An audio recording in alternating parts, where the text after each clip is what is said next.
Nagbigay ng babala si Naoya Inoue para kay Luis Neri kaugnay ng nalalapit nitong laban kontra kay John Real Casimero ngayong Abril. Sa isang panayam, sinabi ni Inoue na hindi dapat maliitin ni Neri ang kakayanan ni Casimero dahil taglay umano nito ang kakaibang knockout power na kayang magpabago ng takbo ng laban. Ayon pa sa Japanese superstar, ibang klase ang explosiveness at kumpiyansa ng Pinoy fighter sa ibabaw ng ring. Dagdag pa ni Inoue, hindi lamang lakas ang dapat ikabahala ni Neri, kundi pati ang hindi pangkaraniwang boxing style nitong si Casimero. Aniya, mahirap basahin ang galawan ng dating world champion dahil marunong itong mag-adjust at biglang sumabog sa kombinasyon na posibleng magresulta sa isang knockdown o tuluyang knockout.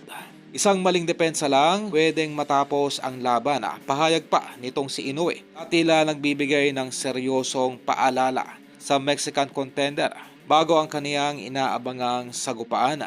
Sa kabila ng pagiging abala sa training nitong si Naoya Inoue para sa kanyang mega fight ngayong Mayo kontra dito kay Junto Nakatani, ay tinayak pa rin ang nasabing The Japanese Monster na personal niyang susubaybayan ang laban nila Neri at Casimero. Ayon pa sa kanya, mahalagang makita kung sino ang mananaig sa dalawa dahil pareho umano itong may potensyal na magbigay ng matinding hamon kung sino mang nasa tuktok ng divisyon. Dahil dito lalo pang uminit ang interes ng mga boxing fans sa Japan.